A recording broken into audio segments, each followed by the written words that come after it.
most important things shaping Metro Vancouver and how we can grow over the next 10, 20 years is whether or not we can really address the supply side of housing in a way that encourages growth.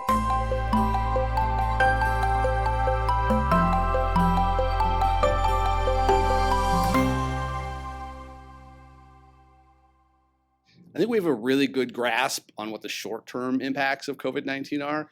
We saw home sales fall to historical lows in April. We're starting to see a rebound, kind of encouraging signs of recovery in May and June. But I think it's probably a little too early to really talk about long-term impacts. We know for sure that people aren't really going to feel comfortable kind of re-engaging with the economy and the housing market until we have a vaccine or a treatment of some kind. But once we get that, then maybe we'll see some changes. Things like maybe people are more comfortable living in the suburbs versus the city. That means, perhaps you can work from home more often. Maybe that changes sort of the landscape for where people are looking for homes. It also might change how realtors sort of operate. Is there going to be kind of a hybrid model from what we have now, where it's a lot of virtual tours, a lot of doing everything sort of without meeting face-to-face? Or do we go back to the old kind of face-to-face model, or is it a hybrid? So I think a lot of outstanding questions for the long term, and most importantly, a lot of uncertainty. I think it's really important for realtors to kind of keep track of what's going on in the economy. And at BCREA, we try and provide that for realtors, whether it's what's happening in the monthly sort of job growth, what's the Bank of Canada doing or thinking about doing in the future. But I think when we look at like the past decade, more so than any underlying changes in the economy or trends in the economy, what's really impacted the housing market the most is policy. So when we think about the past 10 years and the really disruptive sort of changes, it's been demand-side policy like the foreign buyers tax, like the B20 stress test, like the speculation vacancy tax. So those sort of demand targeting policies. And then what we haven't done on the supply side. So when you get a lot of volatility from the demand side, of course, and then the really quieter sort of non-policy changes on the supply side.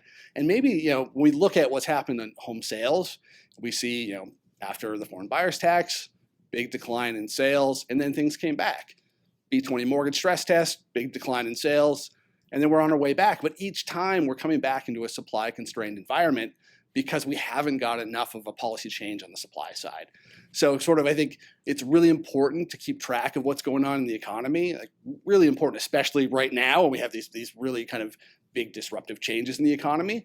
But overall, I think when we look at in the past, it's really been changes in policy that I think realtors really need to sort of stay on top of. And we spend a lot of our time thinking and talking about sort of the business cycle. What's going to happen to the housing market and to the economy in the next 12 to 24 months. But it's really important to kind of keep an eye on longer term trends that are going to shape the economy and the region as well.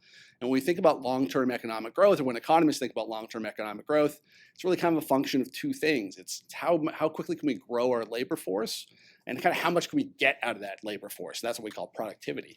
When we think about the growth in a region, we're really interested in how many people are going to move to that region, how quickly can we kind of grow and expand.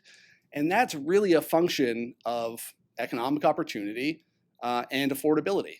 So when we think about Metro Vancouver, it's always going to be a hub of economic opportunity. People are going to be interested in investing their capital, investing their labor into Metro Vancouver.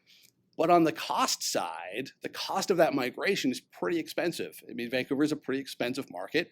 So it's that cost of migration into the city and into the Metro Vancouver region is going to be expensive. And that's kind of a limiter, kind of a constraint on how we can grow unless we do something about it. So in the next 10 years, we're going to have this huge shift just in the current level of population. We have this big shift of demographics towards millennials aging into their home buying years. So this big shift of people into their sort of 30s and mid 40s.